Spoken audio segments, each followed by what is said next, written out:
ಹೃದಯ ಬಡಿತ ಎಲ್ಲಿವರೆಗೆ ಸರಿಯಾಗಿರ್ತದೆ ಅಲ್ಲಿವರೆಗೆ ಮನುಷ್ಯ ಸರಿಯಾಗಿರ್ತಾನೆ ಅಂತಾರೆ. ಕಣ್ಣು ಕಾಣಿಸುವುದು, ಕಿವಿ ಕೇಳೋದು, ಕೈ ಅಲ್ಲಾಡೋದು, ಕಾಲಿನ ನಡೆತ ಇವೆಲ್ಲವೂ ಸರಿಯಾಗಿರುವುದು ಯಾವಾಗ ಅಂತಂದರೆ ಹೃದಯ ಬಡಿತ ಸರಿಯಾಗಿದ್ದಾಗ ಮಾತ್ರ. ಹೃದಯ ಬಡಿತ ನಿಂತಿತು ಅಂದರೆ ಕಣ್ಣಿದ್ರೂ ಅಷ್ಟೇ, ಕಿವಿಯಿದ್ರೂ ಅಷ್ಟೇ, ಯಾವ ಇಂದ್ರಿಯಗಳಿಗೂ ತಾಕತ್ತಿರುವುದಿಲ್ಲ. ಮುಖ್ಯವಾಗಿ ನೋಡಬೇಕಾದ್ದು ಹೃದಯ ಬಡಿತ. ಒಂದು ಊರು ಅದು ಬದುಕಿರಬೇಕು ಅಂತಾದರೆ ಅದಕ್ಕೆ ಮುಖ್ಯವಾಗಿ ಬೇಕಾದ್ದು ಯಾವುದು ಅಂತಂದರೆ ಹೃದಯದ ಸ್ಥಾನದಲ್ಲಿರುವ ಒಂದು ದೇವಸ್ಥಾನ, ಒಂದು ವಿದ್ಯಾಮಂದಿರ. ಇದು ಎರಡು ಇದ್ದರೆ ಮಾತ್ರ ಒಂದು ಊರು ಬದುಕಲಿಕ್ಕೆ ಸಾಧ್ಯ. ಹೃದಯ ಬಡಿತ ಸರಿಯಾಗಿದೆ ಅಂತ ಅರ್ಥ. ದೇವಾಲಯ ಇಲ್ಲ, ಒಂದು ವಿದ್ಯಾಮಂದಿರ ಇಲ್ಲ ಅಂತಂದರೆ ಹೃದಯ ಬಡಿತ ಇಲ್ಲದೇ ಇರತಕ್ಕ ಒಂದು ಶರೀರ ಅಷ್ಟು. ಬೇರೆ ಎಲ್ಲ ಆಕ್ಟಿವಿಟೀಸ್ ಇರಬಹುದು, ಆದರೆ ಅದಕ್ಕೆ ಚೈತನ್ಯನೇ ಇರುವುದಿಲ್ಲ. ಅದು ಇರುವುದು ಯಾವುದರಲ್ಲಿ? ಹೃದಯದ ಬಡಿತದಲ್ಲಿ. ಹಾಗಾಗಿ ಮುಖ್ಯವಾಗಿ ಒಂದು ಊರು ಚೆನ್ನಾಗಿದೆ ಅಂತ ನಾವು ಗಮನಿಸುವುದು ಅಲ್ಲಿರ್ತಕ್ಕಂತಹ ವಿದ್ಯೆಯಿಂದ, ವಿದ್ಯೆಯನ್ನು ಕೊಡತಕ್ಕಂತಹ ಜೀವನ ಪ್ರಚೋದಯ ಆದ ಭಗವಂತನ ವ್ಯವಸ್ಥೆಯಿಂದ. ಇದು ಎರಡು ಅದು ಪರಸ್ಪರ ಪೂರಕವಾದ. ನಮ್ಮ ಪುರಾಣಗಳಲ್ಲಿ ನಾವು ಒಂದು ಕಥೆ ಕೇಳ್ತೇವೆ. ಒಬ್ಬ ವಿಶ್ವಾಮಿತ್ರ ಇದ್ದ ಅಂತ ಒಂದು ಕಥೆ ಕೇಳ್ತೇವೆ. ವಿಶ್ವಾಮಿತ್ರ ಒಳ್ಳೆಯ ತಪಸ್ಸು, ಎಂತಹ ಸಾಧನೆ ಮಾಡಿದವ. ಯಾರಿಂದ ಆಗುವುದಿಲ್ಲ ಅಂತಿದ್ದು ಅದನ್ನು ಚಾಲೆಂಜ್ ಮಾಡಿ ತೋರಿಸಿರ್ತಕ್ಕಂತಹ ಮಹಾತ್ಮ ಅವನು ವಿಶ್ವಾಮಿತ್ರ ಅಂತ. ಅವತ್ತು ನಾವು ಪುರಾಣದಲ್ಲಿ ಕೇಳಿದ್ದೇವೆ ಅಷ್ಟೇ ವಿಶ್ವಾಮಿತ್ರ ಒಬ್ಬ ಇದ್ದ ಅಂತ. ನಾವು ಕಲಿಯುಗದಲ್ಲಿ ಮತ್ತೆ ನಾವು ನೋಡಬೇಕು ಅಂತಂದರೆ ಕಲಿಯುಗದ ನಮ್ಮ ಕಣ್ಣ ಮುಂದೆ ರಾರಾಜಿಸುವ ವಿಶ್ವಾಮಿತ್ರ ಅಂತಂದರೆ ಈ ವಿದೇಶಕ್ಕೆ ಇರ್ತಾರೆ. ವಿಶ್ವಾಮಿತ್ರ ಅಪೂರ್ವವಾದ ವಿದ್ಯೆಯ ಸಂಪತ್ತನ್ನು ಪಡೆದ. ಆ ವಿದ್ಯೆಯನ್ನು ಎಲ್ರಿಗೂ ದಾನ ಕೊಟ್ಟ. ತನ್ನ ಜೀವನವೇ ಅದಕ್ಕೋಸ್ಕರ. ಯಾವಾಗ ತೃಪ್ತಿಯಾಯಿತವನಿಗೆ ಅಂತಂದರೆ ವಿಶ್ವಾಮಿತ್ರನಿಗೆ ರಾಮನನ್ನು ತನ್ನ ಜೊತೆಗೆ ಕರ್ಕೊಂಡು ಬಂದು ತನ್ನ ವಿದ್ಯೆಯನ್ನೆಲ್ಲ ಸಮರ್ಪಣೆ ಮಾಡಿದ. ಆವಾಗ ವಿಶ್ವಾಮಿತ್ರನಿಗೆ ತೃಪ್ತಿ ಆಯ್ತಂತೆ. ನಾನು ಕಲಿಸಿದ ವಿದ್ಯೆ ಅದು ಸಾರ್ಥಕ ಆಯಿತು ರಾಮನ ಕಿವಿಯಲ್ಲಿ ಇದ್ದಾಗ. ನಮ್ಮ ವಿಶ್ವಾಮಿತ್ರರೂ ಹಾಗೆ, ವಿದೇಶತೀರ್ಥರೂ ಹಾಗೆ. ಅವರ ಎಷ್ಟು ಸಂಸ್ಥೆಗಳಿವೆ, ಈ ಸಂಸ್ಥೆಯಲ್ಲಿ ಎಷ್ಟು ವಿದ್ಯಾಭ್ಯಾಸ ಮಾಡಿಸಿದ್ದಾರೆ. ಈ ವಿದ್ಯಾಭ್ಯಾಸಕ್ಕೆ ಸಾರ್ಥಕ್ಯ ಬರುವುದು ಯಾವಾಗ ಅಂತಂದರೆ ಜಗದ್ಗುರುಗಳಾದ ಮಧ್ವಾಚಾರ್ಯರು ಪೂಜೆ ಮಾಡಿದ ಆ ರಾಮಚಂದ್ರನಿಗೆ ಆ ವಿದ್ಯೆಯನ್ನು ಸಮರ್ಪಣೆ ಮಾಡಿದಾಗ ತನ್ನ ಎಲ್ಲ ಸಂಸ್ಥೆಗಳು ಸಾರ್ಥಕ ಅಂತ ತಿಳಿತಾ ಆ ರಾಮಚಂದ್ರನಿಗೆ ಆಹ್ವಾನ ಮಾಡಿ ಇವತ್ತು ಕಾರ್ಯಕ್ರಮದ ಉದ್ಘಾಟನೆ ಕಾರ್ಯಕ್ರಮವನ್ನು ವ್ಯವಸ್ಥೆ ಮಾಡಿದ್ದಾರೆ. ಈ ಕಾರ್ಯಕ್ರಮ ಉದ್ಘಾಟನೆ ಮಾಡಿದ್ದು ವಿದ್ಯಾಧೀಶರಲ್ಲ, ವಿದ್ಯಾಧೀಶರ ಕೊಚ್ಚಿಗೆ ಬಂದಿರತಕ್ಕಂತಹ ರಾಮಚಂದ್ರ ಈ ಶಾಲೆಯನ್ನು ಉದ್ಘಾಟನೆ ಮಾಡಿದ್ದಾನೆ.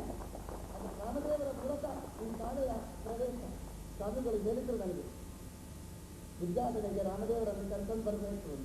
ನಾನು ಮಧ್ಯಾಹ್ನ ಏನು ಕೇಳಲಿಲ್ಲ. ಕೇಳಿದ್ದು ಒಂದೇ ಒಂದು, ರಾಮದೇವರಿಗೆ ನಿಮ್ಮ ಸ್ಕೂಲಲ್ಲಿ ಸೀಟ್ ಕೊಡ್ತೀರಾ ಅಂತ ನನಗೆ ಕೇಳಿಲ್ಲ ಅಷ್ಟೇ, ಮತ್ತೇನು ಕೇಳಲಿಲ್ಲ ಅಂತ. ಹಲವಾರು ಮಠದ ಈ ಸಂಸ್ಥೆಗಳಲ್ಲಿ ಮತ್ತೇನು ಕೇಳಲಿಕ್ಕೆ ಜನ ನಿರೀಕ್ಷೆ ಮತ್ತೇನು ಮಾಡುವುದಿಲ್ಲ. ನಿರೀಕ್ಷೆ ಮಾಡೋದು ಒಂದು ಮಾತ್ರ, ಒಂದು ಸೀಟು ಕೊಡಿ ಸ್ವಾಮಿಗಳಾಗಿ. ಪ್ರಾಯಶಃ ಚೀಫ್ ಮಿನಿಸ್ಟರ್ ಬಂದರೂ ಕೂಡ ಸಿಗದೇ ಇರತಕ್ಕಂಥ ಸೀಟು ಸಿಗದೇ ಇರತಕ್ಕಂತಹ ಈ ಸಂಸ್ಥೆಯ ಬಗ್ಗೆ ಅದು ನಾವು ಏನು ಹೇಳಬೇಕಾಗಿರ್ತಕ್ಕಂಥದ್ದಿಲ್ಲ.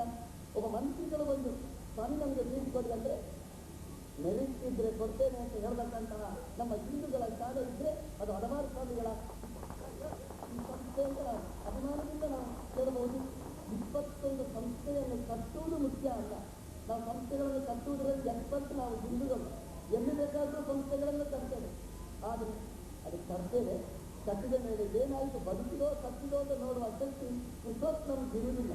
ಆದರೆ ಕಟ್ಟುವುದು ಎಷ್ಟು ಮುಖ್ಯ. ನಮ್ಮ ಕೃಷ್ಣದೇವರು ಭಗವದ್ಗೀತೆಯಲ್ಲಿ ಹೇಳ್ತಾರೆ, ಯೋಗ ಕ್ಷೇಮಂ ವಹಾಮ್ಯಹಂ. ಯೋಗ ಕ್ಷೇಮ ಅಂತ ಒಂದು 2 ಅಂಶಗಳನ್ನು ನಮ್ಮ ಇನ್ಶೂರೆನ್ಸ್ ಕಂಪನಿಗೆಲ್ಲ ಬರೆದಿರ್ತಾರೆ. ಯೋಗ ಕ್ಷೇಮಂ ವಹಾಮ್ಯಹಂ. ಯೋಗ ಅಂತಂದರೆ ಸಿಗದೆ ಇದ್ದ ಅಪೂರ್ವವಾದ ವಸ್ತುವಿನ ಲಾಭ, ಅದಕ್ಕೆ ಯೋಗ. ಅಪ್ರಾಪ್ತಕ್ಕೆ ಪ್ರಾಪ್ತಿ ಯೋಗ, ಅದು ಮುಖ್ಯ ಅಲ್ಲ. ಸಿಗದೇ ಇದ್ದ ವಸ್ತು ಸಿಕ್ಕಿದೆ, ಆ ಸಿಕ್ಕಿದ್ದು ದಕ್ಕುವ ಹಾಗೆ ಮಾಡುವಂತಹದ್ದು ಅದು ಮುಖ್ಯ ಅಂತ ದೇವರು ಹೇಳಿದ. ಎರಡೂ ನಾನು ಮಾಡ್ತೇನೆ. ಸಿಗದೇ ಇದ್ದ ಅಪೂರ್ವವಾದ ವಸ್ತುವನ್ನು ನಾನು ಕೊಡ್ತೇನೆ. ಕೊಟ್ಟ ವಸ್ತು ಮತ್ತೆ ಸುರಕ್ಷಿತವಾಗಿ ಉಳಿಸುವ ಜವಾಬ್ದಾರಿ ಅದು ನಂದು. ಇವತ್ತು ಆ ಜೀವ ವಿಮೆ ಕಂಪನಿಯಲ್ಲಿ ಹೆಸರಾಕಿರ್ತಾರೆ. ಯೋಗಕ್ಷೇಮಂ ವಹಾಮ್ಯಹಂ. ನಿಮ್ಮ ಯೋಗ ಕ್ಷೇಮ ನಾನು ಹೊರತೇನೆ. ಯಾವಾಗ? ಬದುಕಿರುವಾಗ ಅಲ್ಲ, ಸತ್ತ ಮೇಲೆ ಅಂತ. ಆದರೆ ನಮ್ಮ ಇಷ್ಟದೇವರು ಹೇಳೋದು ಸತ್ತ ಮೇಲಲ್ಲ, ಬದುಕಿರುವಾಗಲೇ ಯೋಗ ಕ್ಷೇಮ ಎರಡನ್ನೂ ನಾನು ನೋಡಿಕೊಳ್ಳುವ ಆ ಕೃಷ್ಣನ ಪೂಜೆ ಮಾಡುವವರು, ಕೃಷ್ಣನ ಉಪಾಸನೆ ಮಾಡುವ ಪದಮಾರ ಸ್ವಾಮಿಗಳ ಮೇಲೆ ಕೃಷ್ಣನ ವಿಶೇಷ ಪರಮಾನುಗ್ರಹ. ಅವರು ಸಂಸ್ಥೆಯನ್ನು, ಎಂತಹ ಸಂಸ್ಥೆಯನ್ನು ಕಟ್ಟಿದ್ದಾರೆ, ಅಪೂರ್ವವಾದ ಸಂಸ್ಥೆಗಳು. ಈಗಾಗಲೇ ಹೇಳಿದ ಹಾಗೆ ದಿಲ್ಲಿಯಿಂದ ಹಳ್ಳಿವರೆಗೆ, ಹಳ್ಳಿಯಿಂದ ದಿಲ್ಲಿವರೆಗೆ ಒಂದೊಂದು ಸಂಸ್ಥೆಗಳು ಕೂಡ ಅತ್ಯಪೂರ್ವವಾಗಿರತಕ್ಕಂತಹ ಸಂಸ್ಥೆಗಳು ಅದನ್ನು ಕಟ್ಟಿ ಹಾಕಿದ್ದಾರೆ. ಯೋಗ ಅಷ್ಟೇ ಅಲ್ಲ, ಅದರ ಕ್ಷೇಮ ಇದಕ್ಕೆ ಪರಿಪಾಲನ. ಕಟ್ಟಿದ ಸಂಸ್ಥೆಯನ್ನು ಚೆನ್ನಾಗಿ ಬೆಳೆಸಬೇಕಾದ್ದು, ಅದರ ಬಗ್ಗೆ ನಿತ್ಯ ಯೋಗಕ್ಷೇಮ ವಿಚಾರ ಮಾಡುವಂತಹದ್ದು. ಅದು ಹದಮಾರ ಸ್ವಾಮಿಗಳಿಗೆ ಅದು ರಕ್ತಗತವಾಗಿರತಕ್ಕಂತಹದ್ದು, ಅಸ್ಥಿಗತವಾದ್ದು. ಅವರು ನಿತ್ಯ ಅದರ ಬಗ್ಗೆ ಚಿಂತನೆ ಮಂಥನೆ ಮಾಡುವುದರಿಂದ ಈ ಪ್ರತಿಯೊಂದು ಸಂಸ್ಥೆಯೂ ಕೂಡ ಅದು ಹೆಸರು ಗಳಿಸಿದೆ, ಎಲ್ಲ ಕಡೆ ಅದು ಪ್ರಸಿದ್ಧವಾದ್ದು. ನಮ್ಮಲ್ಲಿ ಗಾರ್ಡನ್ ಮಾಡ್ತೇವೆ, ಈಗ ನರ್ಸರಿ ಅಂತ ಹೇಳ್ತಾರೆ. ಅದಕ್ಕೆ ನಿತ್ಯ ನೀರು ಹಾಕ್ತಾ ಇರಬೇಕು. ಒಂದು ನಿತ್ಯದ ನೀರು ಹಾಕಲಿಲ್ಲ, ಆ ನರ್ಸರಿ ಚೆನ್ನಾಗಿರುವುದಿಲ್ಲ. ಅದು ಜಾಸ್ತಿ ಬೆಳೆಯಿತು, ಅದನ್ನು ಕಟ್ ಮಾಡಬೇಕಾಗ್ತದೆ. ಅದು ಹಾಗೆಯೇ ಬೆಳೆದ್ರೆ ಅದು ಅನಾರೋಗ್ಯಕರ. ಅದನ್ನು ನೀರು ಹಾಕಬೇಕು, ಗೊಬ್ಬರ ಹಾಕಬೇಕು. ಜಾಸ್ತಿ ಬೆಳೆಯಿತು ಅಂತಾದಾಗ ಅದು ಸ್ವಲ್ಪ ಸುಂದೂ ಮಾಡಬೇಕಂತ, ಆವಾಗ ಅದು ನರ್ಸರಿ ಅಂತ ಹೇಳ್ತಾರೆ. ಇಂತಹ ತಾಕತ್ತು ನಮ್ಮ ಹದಮಾರು ಸ್ವಾಮಿಗಳಲ್ಲಿ ನಾವು ನೋಡ್ತೇವೆ. ಯಾಕೆಂದ್ರೆ ಮಕ್ಕಳಿಗೆ ಏನು ಕೊಡಬೇಕೋ ಅದೆಲ್ಲ ಕಾಲಕಾಲಕ್ಕೆ ಕೊಡಬೇಕು. ತಿಂಡಿ ಕೊಡಬೇಕು, ವಿದ್ಯೆ ಕೊಡಬೇಕು, ಎಲ್ಲ ಕೊಡಬೇಕು. ಸ್ವಲ್ಪ ಇಷ್ಟು ತಪ್ಪಿದ್ರು ಅಂತಂದ್ರೆ ವ್ಯವಸ್ಥೆ ಸರಿಯಾಗಿಲ್ಲ ಅಂತಾಗ ಅಲ್ಲಿ ಅದು ಕಟ್ಟು ಮಾಡುವ ಒಳ್ಳೆಯ ನರ್ಸರಿ ಮಾಡಿದಂತಹ ಶಕ್ತಿ ನಮ್ಮ ಹದಮಾರು ಸ್ವಾಮಿಗಳವರದ್ದು. ನೀರೂ ಹಾಕಬೇಕು, ಶಕ್ತಿ ಬೆಳೆದಾಗ ಅದು ಕಟ್ಟು ಮಾಡಬೇಕು, ಎರಡೂ ಇರಬೇಕು. ಆವಾಗ ಒಂದು ಸಂಸ್ಥೆ ಅದು ಚೆನ್ನಾಗಿ ಬೆಳೆಯಲಿಕ್ಕೆ ಸಾಧ್ಯ. ಅದರಲ್ಲಿ ಅಡ್ಮಿನಿಸ್ಟ್ರೇಷನ್ ಅದು ಚೆನ್ನಾಗಿ ಉಳಿಸಿಕೊಂಡು ಬಂದಿದ್ದಾರೆ. ಒಂದು ಕಡೆಯಲ್ಲಿ ಈ ಎಲ್ಲ ಕಡೆಯಲ್ಲಿ ವಿದ್ಯೆಗಳ ಸಂಸ್ಥೆಗಳನ್ನು ಕಟ್ಟಿ, ಅದೇ ರೀತಿಯಾಗಿ ನನಗೆ ಯಾವತ್ತೂ ನೆನಪಿಸಿಕೊಳ್ಳಬೇಕಾದಂತಹ ಒಂದು ಸಂಸ್ಥೆ, ನಾವು ಬೆಳೆದಿರ್ತಕ್ಕಂತಹ ಸಂಸ್ಥೆ ಹದಮಾರಿನಲ್ಲಿ ಸುಮಾರು 10 ವರ್ಷಗಳ ತನಕ ನಮ್ಮ ಗುರುಗಳನ್ನು ಅಲ್ಲೇ ಇಟ್ಟುಕೊಂಡು ನಾವು 4 ಜನ ವ್ಯಕ್ತಿಗಳಿಗೆ 10 ವರ್ಷ ನಿರಂತರ ಎಲ್ಲ ಅದು ರೆಸಿಡೆನ್ಷಿಯಲ್ ಸ್ಕೂಲ್ ಇದ್ದಾಗ ಎಲ್ಲ ವಸತಿ ವ್ಯವಸ್ಥೆ ಎಲ್ಲ ಮಾಡಿ 10 ವರ್ಷ 5 ಜನ ಸ್ವಾಮಿಗಳನ್ನು, ಸುಮಾರು 50 ವಿದ್ಯಾರ್ಥಿಗಳನ್ನು ತನ್ನ ಮಠದಲ್ಲಿ ಇಟ್ಟುಕೊಂಡು ರಕ್ಷಣೆ ಮಾಡಿದ್ದಾನೆ ಅಂತಂದ್ರೆ ಈ ಉಪಕಾರ ನಾವು ಎಲ್ಲೆಲ್ಲೂ ಮರೀಲಿಕ್ಕೆ ಸಾಧ್ಯವಿದೆ ಇರತಕ್ಕಂತಹ ದೊಡ್ಡ ಉಪಕಾರ. ಅದು ಅಲ್ಲಿ ಏನು ನಾವು ಕೊಡ್ಲಿಕ್ಕಿಲ್ಲ, ಈಟ್ಕೊಡ್ಲಿಕ್ಕಿಲ್ಲ, ಏನಿಲ್ಲ, ನಮಗೆ ಅವ್ರು ಕೊಡ್ತಿದ್ರು. ಚಂದ್ರಲ್ಲಿ ಹೀಗೆ ಯಾವುದೇ ರೀತಿಯಾದಂತಹ ನಮ್ಮಿಂದ ನಿರೀಕ್ಷಣೆ ಮಾಡದೆ ಇಷ್ಟು ವಿದ್ಯಾದಾನ ಮಾಡಿದ್ದಾರೆ, ಅನ್ನದಾನ ಮಾಡಿದ್ದಾರೆ. ನಮ್ಮಂತಹ ಎಷ್ಟು ವಿದ್ಯಾರ್ಥಿಗಳಿಗೆ ಹೀಗೆ ಘೋಷಣೆ ಮಾಡಿದ್ದಾರೆ. ಇಂತಹ ಸ್ವಾಮಿಗಳವರು ಎಲ್ಲರಿಗೂ ಬೇಕಾಗಿರತಕ್ಕಂಥವರು, ಸಮಾಜಕ್ಕೆ ದೊಡ್ಡ ಕೊಡುಗೆಯನ್ನು ನೀಡಿದ್ದಾರೆ. ಇವಾಗಲೇ ಅವರು ಸಂಕಲ್ಪ ಮಾಡಿದ್ದಾರೆ, ವಿಜ್ಞಾನದ ಬಗ್ಗೆ ವಿಮರ್ಶೆ ಮಾಡತಕ್ಕ ರಿಸರ್ಚ್ ಇನ್ಸ್ಟಿಟ್ಯೂಷನ್ ಅವರು ಪ್ರಾರಂಭ ಮಾಡಿದ್ದಾರೆ. ದೊಡ್ಡ ಸಂಸ್ಥೆ ಅದು, ದೊಡ್ಡ ಆಸೆ. ನಮ್ಮ ಜನ ಇಲ್ಲಿಂದ ಸಮುದ್ರ ದಾಟಬಾರದು ಅಂತ, ನಮ್ಮ ಪ್ರತಿಭೆ ಸಮುದ್ರದಲ್ಲಿ ಉಪ್ಪು ನೀರಲ್ಲಿ ಮುಳುಗಬಾರದು ಅಂತ ಅವರು ದೊಡ್ಡ ಆಸೆ ಪಟ್ಟವರು. ನಮ್ಮ ಸಂಸ್ಕೃತಿಯನ್ನು ಉಳಿಸಬೇಕು ಅಂತ ಆಸೆ ಪಟ್ಟವರು. ಹಾಗಾಗಿ ಇಂತಹ ಶಾಲೆಗಳು ಇವತ್ತು ತಲೆ ಎತ್ತಿ ನಿಲ್ತಾ ಇದೆ. ನಮ್ಮ ಭಾರತೀಯ ವಿಜ್ಞಾನಿಗಳು ಅದು ಭಾರತದಲ್ಲಿಯೇ ಉಳಿಯಬೇಕು ಅನ್ನೋ ದೃಷ್ಟಿಯಿಂದ ಸುಮಾರು 500 ಕೋಟಿ, ಹೇಳಲಿಕ್ಕೆ ಬರುವುದಿಲ್ಲ, ಅಷ್ಟು ಹಣವನ್ನು ಅದಕ್ಕೆ ವಿನಿಯೋಗ ಮಾಡಿಸಿ ದೊಡ್ಡ ಸಂಸ್ಥೆಯನ್ನು ಕಟ್ಟಬೇಕು ಅಂತ ಸಂಕಲ್ಪ ಮಾಡಿದ್ದಾರೆ. ಭಗವಂತ ಅವರ ಸಂಕಲ್ಪವನ್ನು ಪೂರ್ಣ ಮಾಡಲಿ ಅಂತ ಮಧ್ವಾಚಾರ್ಯರ ಒಳಗೆ ನೆಲೆ ನಿಂತ ಆ ಉಡುಪಿಯ ಕೃಷ್ಣನಲ್ಲಿ, ಶ್ರೀರಾಮಚಂದ್ರನಲ್ಲಿ ನಾವು ವಿಶೇಷವಾಗಿ ನಾವು ಪ್ರಾರ್ಥಿಸುತ್ತೇವೆ. ಎಲ್ಲರೂ ಹೆದರುಗೊಟ್ಟಾಗ ಮಾತ್ರ ಈ ಸಂಸ್ಥೆ ಅದು ಬೆಳಗಲಿಕ್ಕೆ ಸಾಧ್ಯ. ಆ ನಿಟ್ಟಿನಲ್ಲಿ ಸ್ವಾಮಿಗಳ ಸರ್ವತೋಮುಖವಾಗಿರ್ತಕ್ಕಂತಹ ಶ್ರಮ ಪ್ರತಿಭೆ ಅದೆಲ್ಲದಕ್ಕೂ ಈ ಸಮಾಜ ಅದು ಸ್ಪಂದಿಸಬೇಕಾದ್ದು. ಎಲ್ಲ ಕಡೆ ಒಂದು ಸಂಸ್ಥೆಯನ್ನು ಉದ್ಘಾಟನೆ ಮಾಡ್ತಾರೆ. ನಾವು ನೋಡ್ತೇವೆ, ಒಂದು ಕ್ಯಾಂಡಲ್ ಉರಿಸಿರ್ತಾರೆ ಮೊದಲೇ. ಉದ್ಘಾಟನೆ ಅಂದರೆ ಕ್ಯಾಂಡಲ್ ನಂದಿಸಿ ಇಟ್ಟಿರ್ತಾರೆ, ಅದು ಉದ್ಘಾಟನೆಯ ಕಾರ್ಯಕ್ರಮ. ಅದು ಭಾರತೀಯ ಸಂಸ್ಕೃತಿ ಅಲ್ಲ. ದೀಪ ನಂದಿಸುವುದು ಭಾರತೀಯ ಸಂಸ್ಕೃತಿ ಅಲ್ಲ. ದೀಪ ಅದು ಉರಿಯಬೇಕಾದ್ದು. ದೀಪ ಉರಿಯುವುದರ ಮೂಲಕ ಸಂಸ್ಥೆಯನ್ನು ಪ್ರಾರಂಭ ಮಾಡಬೇಕು ಅನ್ನುವುದು ನಮ್ಮ ಭಾರತೀಯ ಸಂಸ್ಕೃತಿ. ಇವತ್ತು ಭಾರತೀಯ ಸಂಸ್ಕೃತಿಯಲ್ಲಿ ಇವತ್ತು ಶಾಲೆಯ ಉದ್ಘಾಟನೆ ಅದು ನಡೆದಿದೆ. ಅದರ ಅರ್ಥ ನಾವು ಹೀಗೆ ಉರಿಯಬೇಕಾಗ್ತದೆ. ನಾವು ಉರಿಯುತ್ತೇವೆ ಹೊಟ್ಟೆಯೊಳಗೆ. ಈ ಪಕ್ಕದ ಮನೆಯಲ್ಲಿ ಏನಾದರೂ ಜಾಸ್ತಿ ಆಯಿತಂದ್ರೆ ನಮ್ಮ ಹೊಟ್ಟೆ ಉರಿಯಲಿಕ್ಕೆ ಪ್ರಾರಂಭ ಆಗುತ್ತೆ. ಹೊಟ್ಟೆ ಉರಿಯುವುದಲ್ಲ, ಹೊಟ್ಟೆ ಉರಿಸುವುದಲ್ಲ.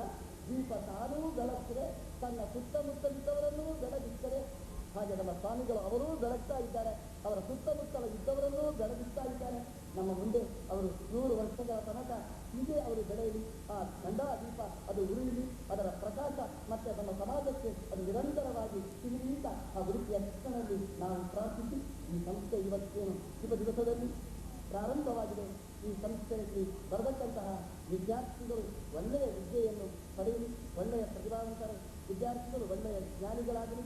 ಈ ಪ್ರತಿಭಾವಂತ ವಿದ್ಯಾರ್ಥಿಗಳು ಮತ್ತೆ ಪ್ರತಿಭಾ ಸಂಪನ್ನರಾಗಿ ಅವರ ಪ್ರತಿಭೆ ನಮ್ಮ ಈ ಹಿಂದೂ ದೇಶಕ್ಕೆ ಅದು ನಿರಂತರವಾಗಿ ಸಿಗಲಿ ಅಂತ ಈ ಸಂದರ್ಭದಲ್ಲಿ ಪ್ರಾರ್ಥಿಸಿ ನಮಗೆಲ್ಲರಿಗೂ ಕೂಡ ಕೃಷ್ಣನ ಮಧ್ವರ ಅನುಗ್ರಹವನ್ನು ಪ್ರಾರ್ಥಿಸಿ ನಮ್ಮ ಮಾತನ್ನು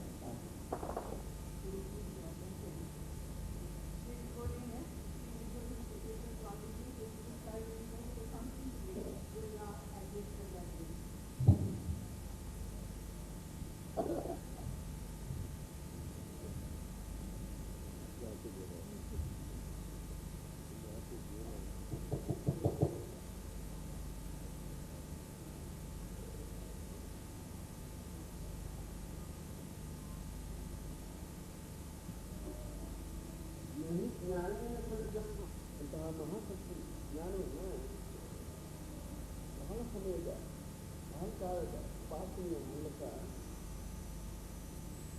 ಸಿದ್ಧಾಂತಕರಣವನ್ನು ಸಂಪಾದಿಸಿಕೊಂಡು ಕಲಿಯುವುದು. ಯಾವಾಗ ನಮ್ಮಂತೆ ಕೊಳೆಯಿಂದ ಕೂಡಿರ್ತದೆ, ನಮಗೆ full of dust and dust, won't be able to see things as they are. You only get the thought of the state of things. ಅದಕ್ಕಾಗಿ ದೊಡ್ಡವರು ಚಿಕ್ಕವರು ಎಲ್ಲರೂ ಏನು ಮಾಡಬೇಕು, ಮನಸ್ಸಿನಲ್ಲಿ ಕೊಳೆ ಕೂಡಿಕೊಳ್ಳದ ಹಾಗೆ ನೋಡ್ತಾರೆ. ದೊಡ್ಡವರಿಗೆ ಇದೆಲ್ಲ ಚಿಕ್ಕವರಿಗೆ ಮನಸ್ಸು ಎಲ್ಲಿಯವರೆಗೆ ಅದು ಧೂಳಿನಿಂದ ಹೊಳಪಿನಿಂದ ತುಂಬಿರ್ತದೆ ಅಲ್ಲಿವರೆಗೆ ನಿಮಗೆ ಯಾವ ವಸ್ತುವಿನ ಸರಿಯಾದ ಪರಿಜ್ಞಾನ ಉಂಟಾಗೋದಿಲ್ಲ. ಅದರಿಂದ ಮನಸ್ಸಿನ ಪವಿತ್ರೀಕರಣಕ್ಕಾಗಿ ನಮ್ಮಲ್ಲಿ ನಮಗೆ ನಿಜವಾಗಿಯೂ ಪ್ರೇಮ ಇದ್ರೆ, ನಿಜವಾಗಿಯೂ ನಾವು ಪ್ರಗತಿ, ಮಾನಸಿಕ ಪ್ರಗತಿ, ಆಧ್ಯಾತ್ಮಿಕ ಪ್ರಗತಿಯನ್ನು ಬೆಳೀತಾ ಮುಂದೆ ಹೋಗಬೇಕು ಅಂತ ಆಸೆ ಇದ್ರೆ ಮನಸ್ಸಿನ ನಿರ್ಮಲೀಕರಣ ಅತ್ಯಂತ ಅಗತ್ಯ. ಫಸ್ಟ್ ಆದ್ರಿಂದ ನೀವೆಲ್ಲ ಏನು ಮಾಡಬೇಕು, ಈ ಯಾವ ಸೋಪಿನ ಪುಡಿಯಿಂದ ಮನಸ್ಸನ್ನು ಕ್ಲೀನ್ ಮಾಡಲಿಕ್ಕಾಗೋದು, ಅದನ್ನು ಪವಿತ್ರೀಕರಿಸಲಿಕ್ಕಾಗೋದು. ಆ ಮನಸ್ಸಿನ ಶುದ್ಧೀಕರಣಕ್ಕೆ, ನಿರ್ಮಲೀಕರಣಕ್ಕೆ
ಮಕ್ಕಳ ಭಾರವನ್ನು ಕೂಡ ನಾನು ಹೋಗಲಿಕ್ಕೆ ಸಂಕಲ್ಪ ಮಾಡಿ ವಿದ್ಯಾರ್ಥಿಗಳಲ್ಲಿ ಯಾಕೆ ಹೆಣಗಾಗ್ತಾ ಇದ್ದೀನಿ?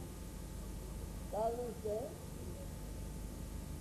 ನಾನು ನನ್ನ ರಾಷ್ಟ್ರವನ್ನು ಪ್ರಗಾಢವಾಗಿ ಪ್ರೀತಿಸ್ತೇನೆ, ಭಾರತವನ್ನು ತುಂಬ ಪ್ರೀತಿಸ್ತೇನೆ. ಆಗ ನನಗೆ ನನ್ನ ಭಾರತವನ್ನು ನಾನು ಬಲಪಡಿಸಬೇಕಾದ್ರೆ ನನ್ನ ಭಾರತ ಅದು ಪ್ರಜಾಸಮಯವಾಗಬೇಕಾದ್ರೆ ಸರಿಯಾದ ರೀತಿ ಮಾರ್ಗದಲ್ಲಿ ಮುಂದುವರಿಬೇಕಾದ್ರೆ ಒಂದೇ ಆಗ ಮಾಡಲಿಕ್ಕೆ ಭಾರತ ನಮ್ಮ ಮಾತೃಭೂಮಿಯನ್ನು ಬಲಪಡಿಸುವ ಒಂದೇ ದಾರಿ ಏನು ಅಂತಂದರೆ ಭಾರತದ ಎಳೆಯರನ್ನ ಶಕ್ತಿ ಸಂಪನ್ನರಾಗಿ ಮಾಡೋದು.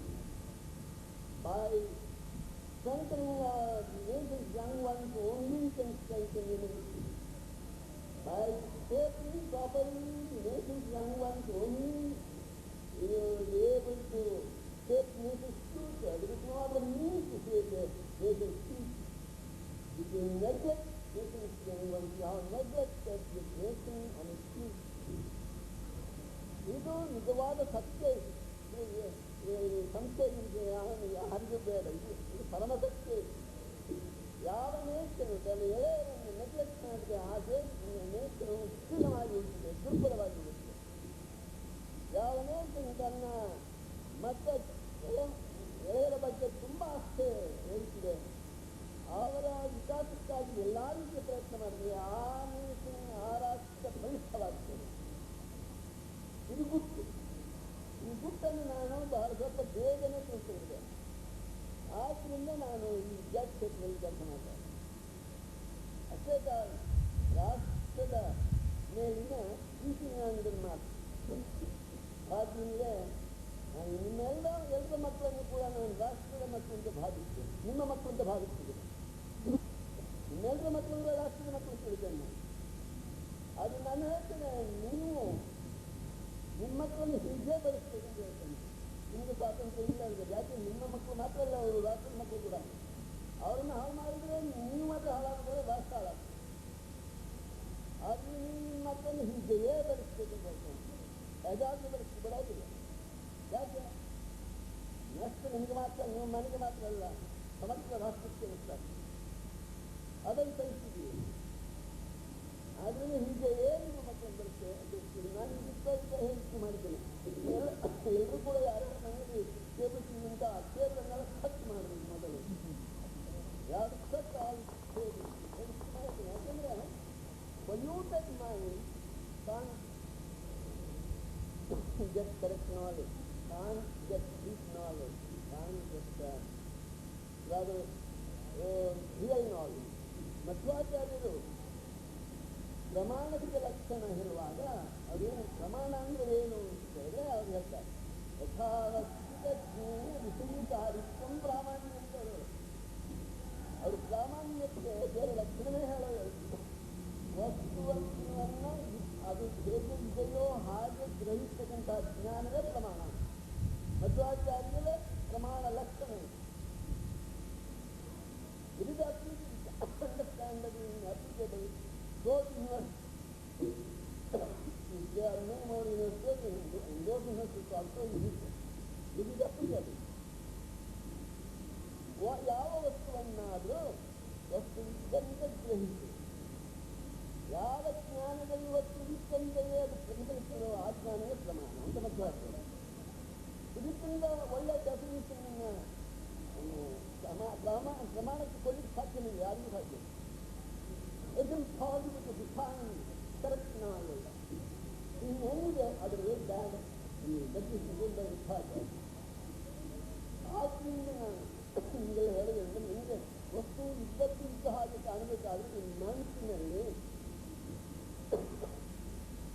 ಫ್ಯಾಸಿನೇಷನ್ಸ್ ಅಂಡ್ ಪ್ರಿಜುಡಿಸಸ್ ಕಮ್ಮಿ ಆಗಿದೆ, ಡಿಸ್ಟ್ರಾಕ್ಷನ್ಸ್ ಕಮ್ಮಿ ಆಗಿದೆ, ಡಿಸ್ಟಾರ್ಷನ್ಸ್ ಕಮ್ಮಿ ಆಗ್ತದೆ. ಯಾವಾಗ ಆಗ್ತದೆ? ನಿಮ್ಮ ಮನಸ್ಸಿನಲ್ಲಿ ಇರುವ ಬೇಡದಿದ್ದ ಸಂಸ್ಕಾರಗಳನ್ನು ನಾಶ ಮಾಡಿ